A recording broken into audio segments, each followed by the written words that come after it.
Dr. Dick Nwamanya. Good morning to you, Dr. Dick. Good morning to you, Priscilla. How are you? I'm good, thank you. How did you find the rain this morning? Do you have floods where you stay? No, I don't have floods where I stay. I stay on top of the hill. But for me, rain is an exciting part because of my constituents. Right. Wherever it rains, it's like a crystallization. It induces other parts to reach. So we appreciate the rain at this moment. Okay, all right. Dr. Dick Nwamanya is the President, Uganda National Farmers Federation. Also joining us for a Kickstarter conversation is Honorable Herbert Tayewa, who's MP Kashonji County. Good morning to you, Honorable. Good morning, Priscilla. How are you? I'm okay, and good morning, viewers. Is yours up the hill or down the valley? Actually, it's midway. But of course, like said, my complaint that it rains in town, it doesn't rain in the constituency. Oh. So if it was raining in my constituency and farmers are growing whatever they want to do, I would be very comfortable. But when it rains in town here, I feel a bit some discomfort. Okay, all right. We will definitely find out carrying the rain to your constituency in Kashonji. Now, we want to step into the conversation directly. Coffee, but I want to first bring into understanding how both of you get to relate with coffee from the onset of childhood. I'll start with you, Dr. Dick. Thank you, Priscilla. I am a son of a farmer, smallholder farmer, who was a mixed farmer, and coffee was our bank account. Wow. We had 5 acres of coffee where we harvested twice a year, and this harvested coffee was taken to Anyankwere Kweterana, where he himself, my father, was a chairperson at one time, and from this coffee we obtained school fees that actually paid my tuition at entire school, and I think that basically I relate very closely with the crop. Okay, all right. It is a cash crop. And Honorable Tayewa, how do you get to relate with this cash crop? Actually, me and coffee, we are inseparable. Because I grew up and found my father growing coffee. He was a peasant farmer in Usheni. Coffee was the major source of income, to the extent that even when we are going to school, and they have not paid for the coffee which has been taken to society. My father would wake up very early in the morning, go and see the society manager, borrow money for school fees on the place that when the coffee is ready, they will deduct it. So he would be given money on credit to pay our school fees. And what would be our role? After getting the money, then in the holidays, we get the coffee chambers, make sure you get enough coffee to pay back the credit to the money they loan. So we have been with coffee, and personally, I'm a coffee grower right now, and I encourage people growing coffee in my constituency. Personally, I have over 30 acres of coffee. I've been reaping a lot from it, and I've been distributing even coffee in my constituency because I know a lot about coffee. And incidentally, by coincidence, I also worked with the Uganda Coffee Development Authority for 7 years. Between 2001 to 2006. So being born in coffee, worked with coffee, I know the magic in coffee. Okay, all right. Now this begs us the question of what your thoughts are on the coffee agreement that has raised dust in this country on a national level at that. I'll start with you, Dr. Dick. Thank you. Let me first align myself with national aspirations to analyze this coffee bill. The national aspirations are stipulated within 2 documents that are important right now. National Development Plan 3, which focuses on agro-industrialization. National Development Plan 3 looks at agriculture leading industrialization in the country. And the agreement, if you pick pieces of it, it is to add value to coffee. I am one of those people who say, is the glass empty totally? Is it half full? Or half empty? Also half empty. Now there are people who are going to see a totally empty glass. There are those who are going to see a half full glass, and those empty glass. I mean half empty glass. I am among the half empty glass. In that aspiration of the country, NDP 3, which is the development framework, we need to create jobs, We churn out more than 1 million kids, 700 kids who are looking for jobs outside there. Now, the question would be, does this agreement guarantee those jobs we are looking for in NDP 3? If the policymakers can answer that, I will move with them. If they cannot answer that question, then it is the time to re-examine it. Number two, does it bring the capital that we need? Because the president of the Republic of Uganda, who owns the development framework, has been, we need to look for investors. Because agro-industrialization, foreign capital is very important. And it's very important in championing in development. So does it bring foreign capital within the country? And this foreign capital is necessary to extend it because we cry. Right. Ugandans, we don't have enough money. How many people are paying taxes to fund development? So if we do not have money, we need foreign capital. Foreign capital will be able to accelerate industrialization. And industrialization, we're able to create the jobs and pay taxes and provide services. So if it doesn't, then the policymakers need to examine that. I'm not a policymaker, I'm a farmer and a president of The farmers. good news is that we have the policymaker right with us to give us his point of view of this discussion. So I have one extra point here which I was looking at. Go ahead. Entry in international markets. If you have listened to our head of state, which is our patron, he says small markets are bad. Don't start, for instance, tribalizing things, doing small markets are bad. We need national markets, regional markets, and international markets. Does this agreement help us enter into international markets, regional markets? If this criteria does not meet, it does not meet this criteria, it's high time to re-examine it. And I want to establish a theme of my discussion, a win-win situation is good. Okay. All right. Well, we do have a policymaker, policy protector, legislator here, member of parliament, Herbert Tayewa. Yes. This gentleman presents a good case in regards to the coffee agreement between our country and the said party. Now, as he's raising these points, I want to first understand, when you first came into knowledge of this coffee agreement, as a member of parliament, as a legislator, not a coffee farmer, what thoughts were evoked from you? Actually, to me, this coffee deal or coffee agreement is not necessary and was not necessary. And you're the second person to say that, okay? Why it was actually not necessary is that apparently Uganda, so far now, we are producing about 8 million bags of coffee.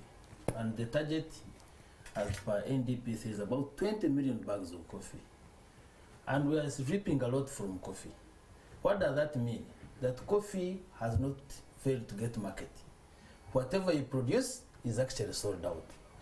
What actually sometimes hinders the price is the quality of the coffee we produce and handling, which we have been actually struggling to ensure that we produce good quality coffee, which would attract high prices or premium prices. Now, this deal is actually what I heard. I've not read the agreement myself, but what I heard is that they are going to take 60,000 tons. Now, 60,000 tons, if you're producing 8 million bags of coffee right now, that is 60 kilo bag. That's about 480. Now, 480, and you're only taking 60 tons, 60,000 tons, about 60 million bags, kilograms. You have a balance of 420. Exactly, which is about like 12%. So what are you saying? It means that even if you want to take, you have been given authority to take everything, you would not take everything for every Ugandan. Some of the coffee will remain for other players, right? Now, if you say that you want to take the best coffee, premium coffee, and give a premium price, you don't need an agreement. You set your price and say, whoever comes with this quality of coffee, I pay at this price. And it doesn't need for you to get into bed with government. You don't need to go and sit with government, sign an agreement, right? Right. So to me, it was not necessary. And I don't think still it will be necessary because I don't find the way it will be implemented. I'm growing my coffee. How will somebody come and say, you must sell this coffee so and so, when you can't take everything? So, to me, it is ill-conceived, it was not right. It's just bring a lot of speculation and confusion in people and stakeholders in coffee. So I hope and pray that it does not go far from where it is now. All right, so you're the second person to say that this agreement is not necessary. Yesterday we were having this conversation with Honorable Sechitoreko, former Minister for Agriculture, and she made the same statement, that it's an unnecessary evil. But now to answer his questions that he puts up, does it bring into guarantee jobs that they're looking at in the National Development Plan in 3? And then he's talked about the capital translation of this particular deal. Do you see any of those elements in that particular conversation? But let's understand one thing. Why does somebody come into business? The major objective somebody comes into business is to make profit. How do you make profit? You must get human resource. You must employ costs, factors of production, of which includes labor and the rest. So if this, is she an Italian? What is she? Italian. Italian. Whatever she is. Yes. She's not a cousin of Uganda, that she really bothers herself so much with the welfare of Ugandans. Whether they live well, whether she brings money, she's entirely coming for business.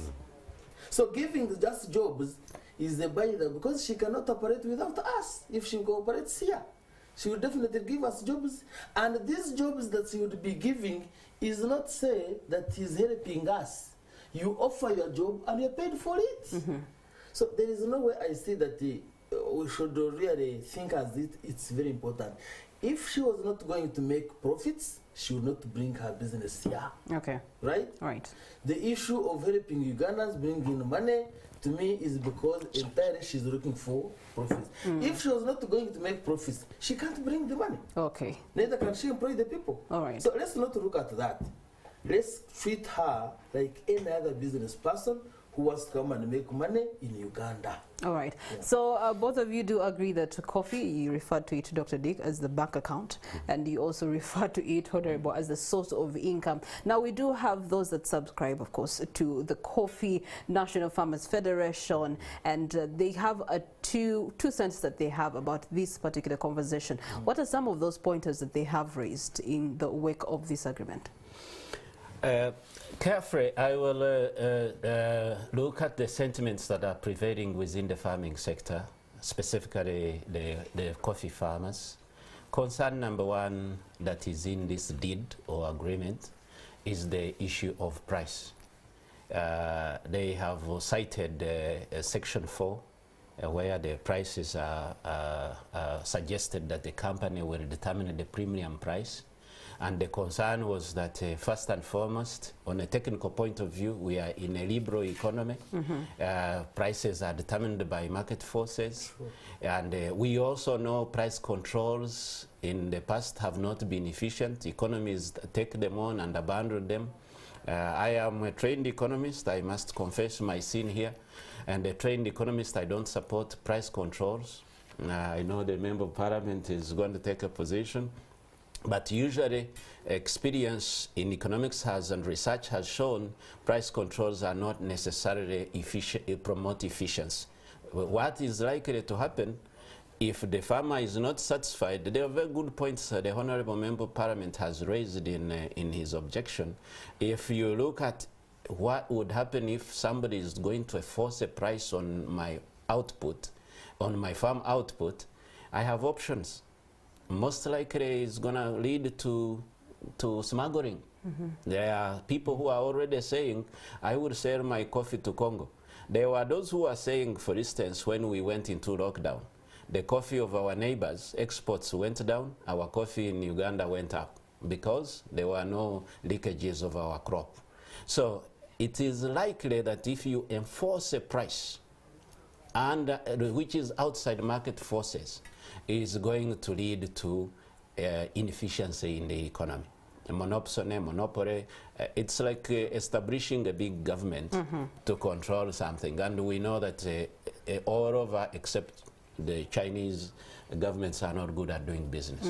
Okay, all right, we do have an opinion here in today's Daily Monitor, and let me just quote from Ivan Bowe, who writes about the coffee conversation we're having. He says, coffee industry was the pride of Uganda and it was booming. Farmers in cooperative unions had fair prices and ready markets. True. Many were employed. Private processing plants were in business, and the trickle went down to affect everyone, even the little ones that were picking coffee.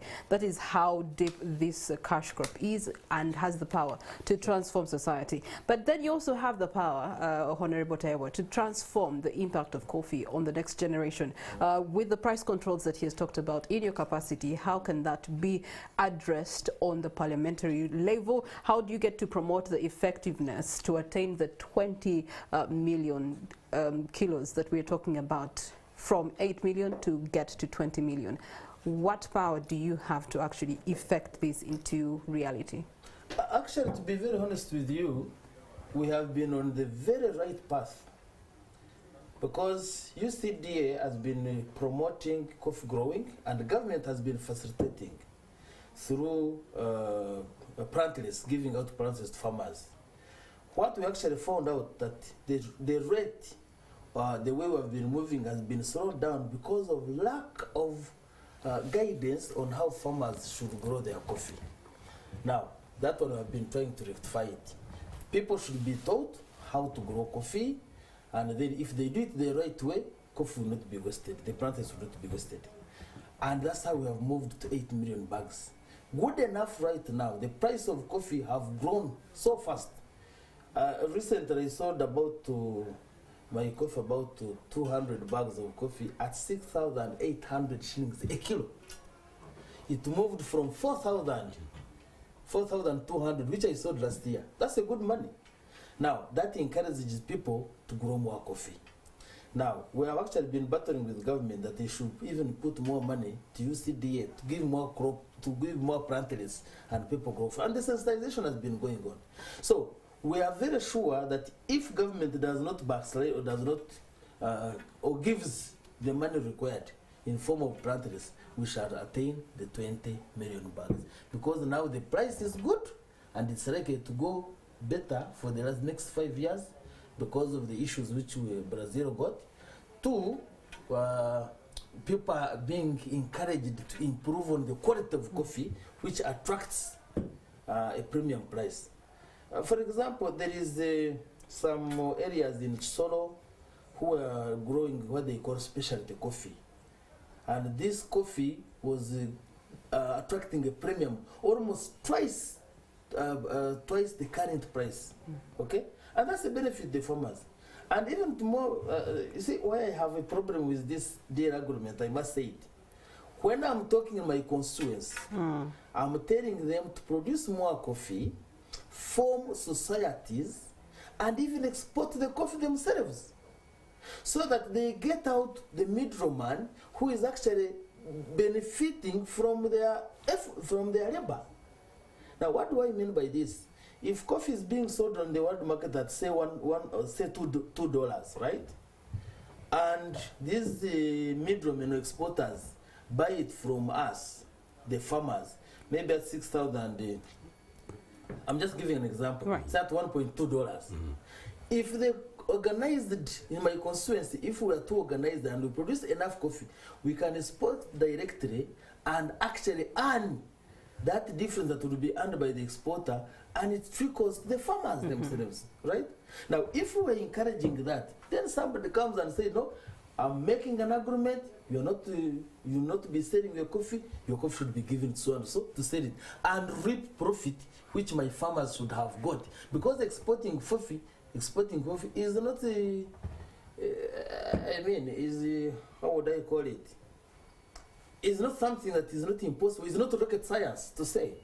It is something that can be done by anybody as long as you have known how to do it. Okay, all right. Dr. Dick, we look at the Coffee Act, the bill in 2018. It was passed in 2020, but there was a lot of protesting that came through the farmers especially, and also through the federation. Some of them called it criminal in regards to the unfairness that was in that bill. Let's talk about some of those unfair elements that were in that coffee bill and how they can actually be rectified to then enhance coffee growing in the country.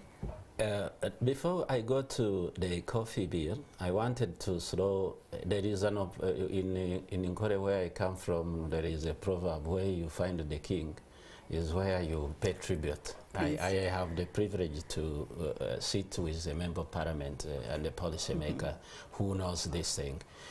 But also members of parliament and policymakers, we have a responsibility to solve problems, national problems. One of the national problems that we have had young men and women.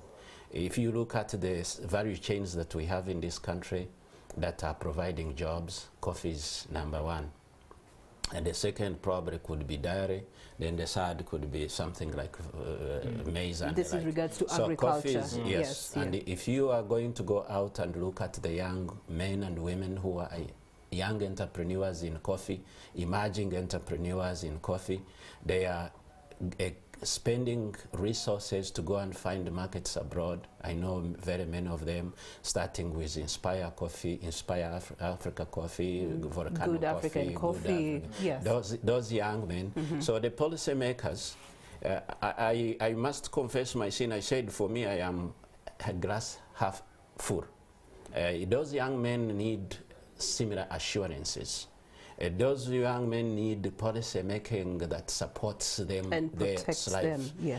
We have a burden of job creation, a burden of, so we need to look at, we can profile the $80 million that is coming from Vinci Coffee Company.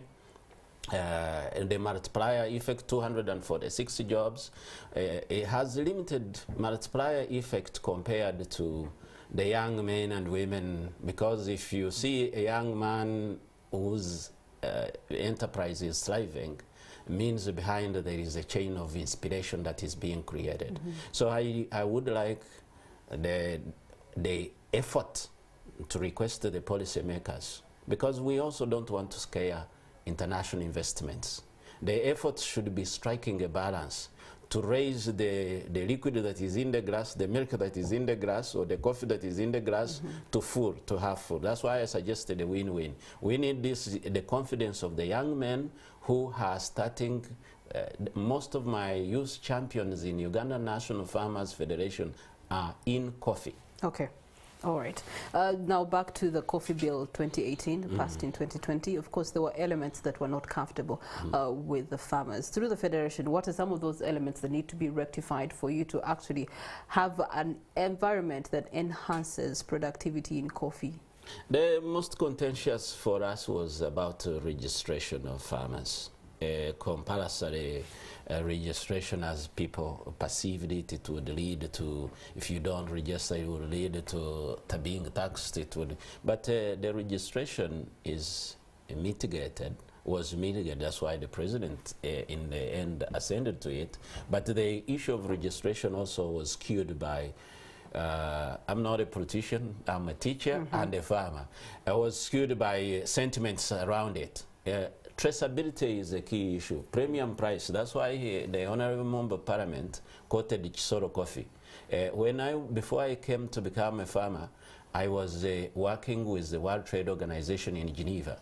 And in Geneva, there was what they call geographical indications. You get a premium price over something which is known where it comes from and it's unique within that market. So the registration element that was in there was essential. It was skewed, but it's essential to know location. By now, technology has enabled us, digitization of agriculture and blockchain has enabled us to locate and even pay fair.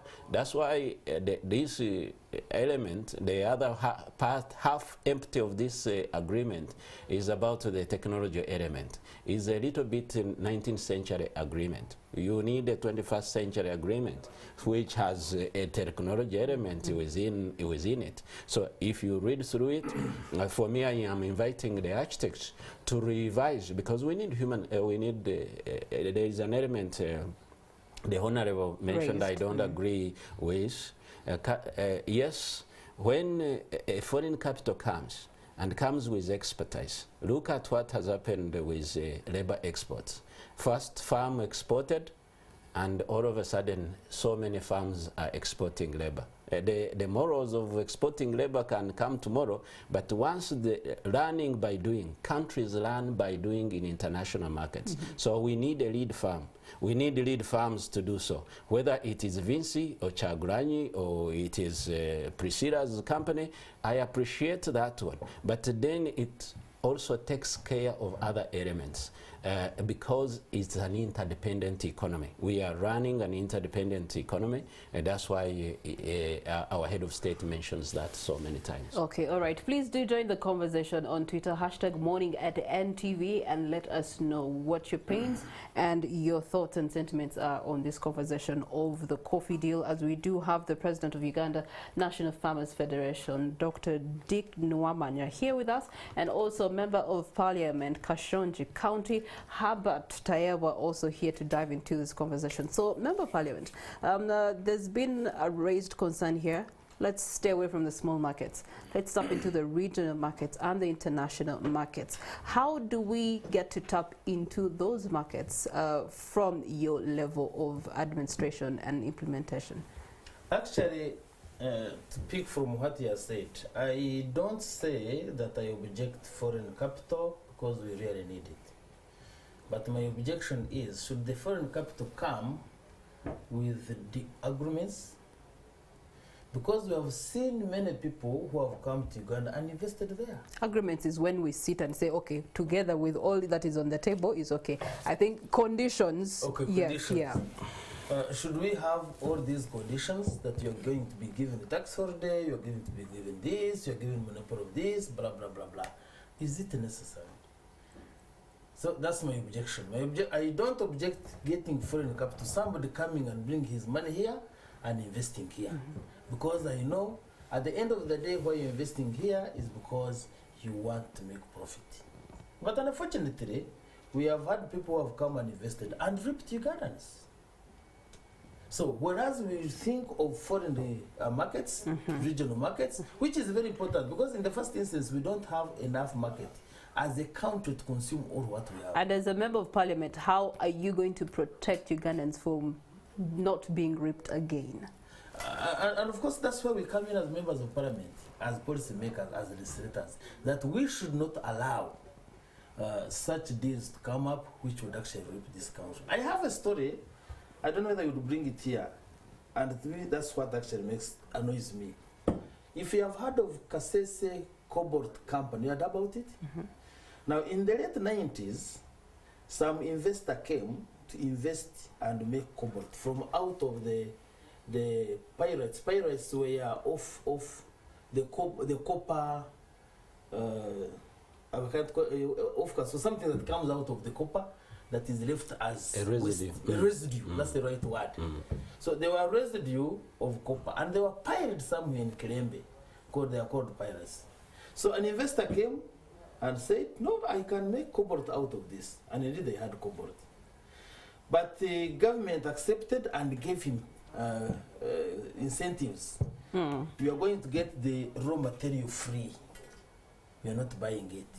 You are going to get some tax credits, blah, blah, blah, blah.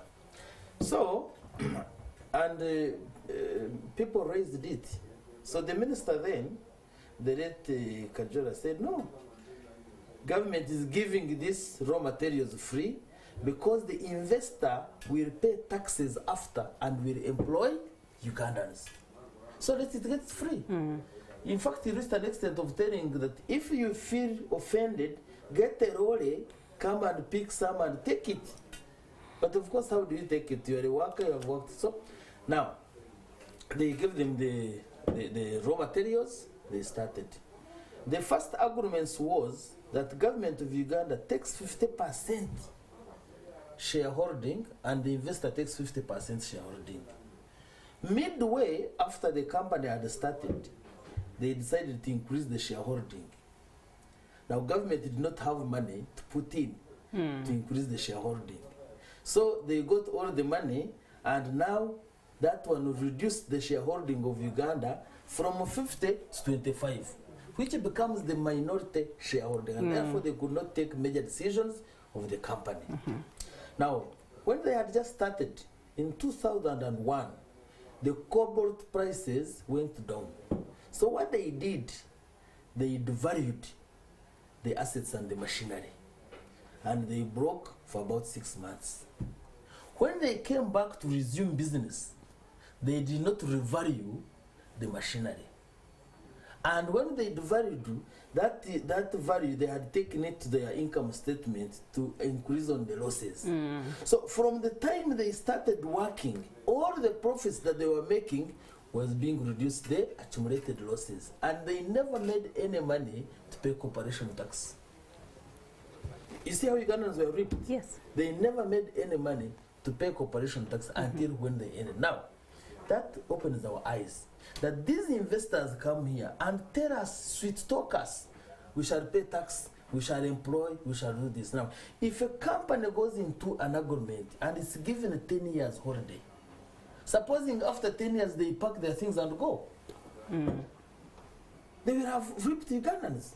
And that's what we are saying. Do you need to go and get those terms, those incentives to come and do business in Uganda like another business person, whether Ugandan or foreign? If you have your money, bring it here, the coffee is there. If you have a premium price, attract the premium price from the quality coffees. People will bring it and get, who doesn't go to the better prices? So why do you ring fence? Why do you give those terms? Why do you give these conditions? At the end of the day, you reap Ugandans and go. The question is, who stands to benefit, Dr. Dick, if such agreements are being presented and signed off? Who stands to benefit? This is a very difficult question for a farmer because I doubt how many farmers are going to have access to the document. What we do, we entrust our eyes to the policymakers. And I'm glad we have one here, and he has his colleagues over there, but I will not specifically concentrate. But let me tell you how this can be used to benefit the farmer, our constituents. I have seen or I've had guarantees in the agreement. The opening remarks of Honorable Member of Parliament talked about support by UCDA input provision. There are three main inputs we face in the farming world. Number one is the know-how. If you don't know, you don't know. UCDA has been doing a good job, but it needs more support to do more a good job so that it partners with us to mobilize, organize, and empower the farmers. Number two, major problem is finance. Every production, every economic activity has factors of production behind it, and capital is one of them.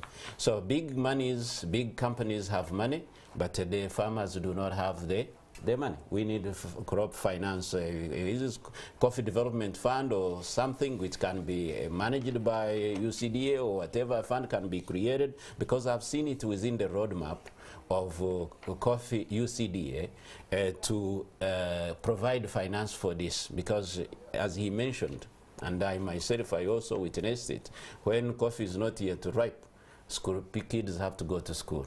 So the third one is the seedlings, the inputs and the like. So strengthening of farm organizations and agencies that are working within coffee is very critical to ensure that we have a benefiting sector from such initiatives. All right. Dr. Dick, Member of Parliament raised some serious concerns. While they are up there and have the power of pen and paper to actually bring into agreement introduction of markets, the different markets that you desire, regional and international, he did raise a point in regards to handling of the coffee right when it comes to the farmers, and also he did bring into conversation how the different stakeholders are actually being managed in order to contribute to this chain of coffee to be able for us to tap into the regional markets that you so desire.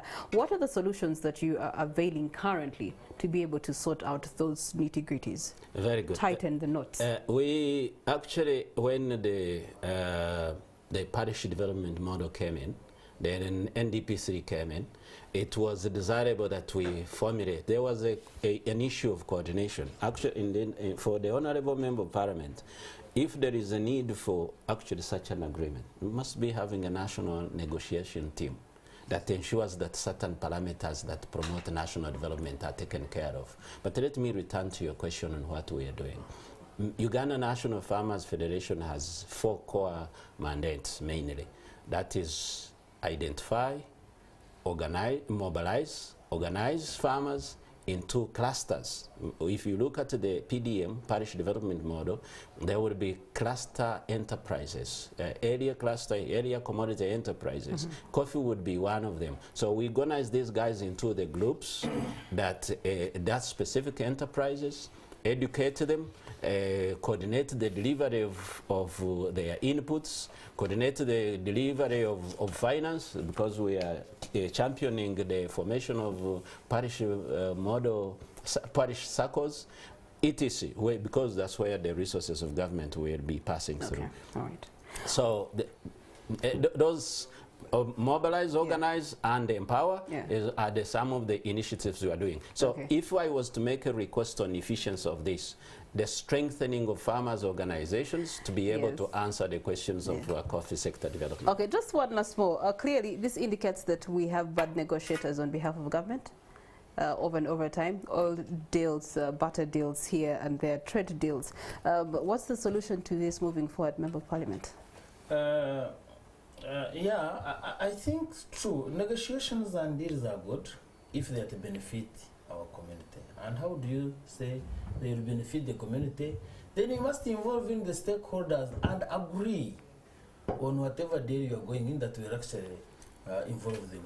Okay. So to me, if this issue was actually brought and all the stakeholders in the coffee value chain were involved and they agreed, would actually be looking at the benefits and the costs and the advantages and the disadvantages, how are farmers going to benefit, how is the country going to benefit, and we look at that and make an analysis, and whichever analysis come up and say, no, this is the best deal, then wouldn't actually be putting blames here and there. Okay. But now, of course, like Parliament, you must have heard yesterday and the other days, Parliament is actually blaming the Minister of Finance to the extent that we're actually now going for a censure because we're feeling this is a bad deal. And most importantly, how do you go into this when the line ministry is not involved? Yes. Now, that's a good question. Involve all the stakeholders right from the word go. Last week, we did have Ramadhan Gobi, the Finance Ministry Permanent Secretary, defending it, and he said that it intends to improve the quality of coffee,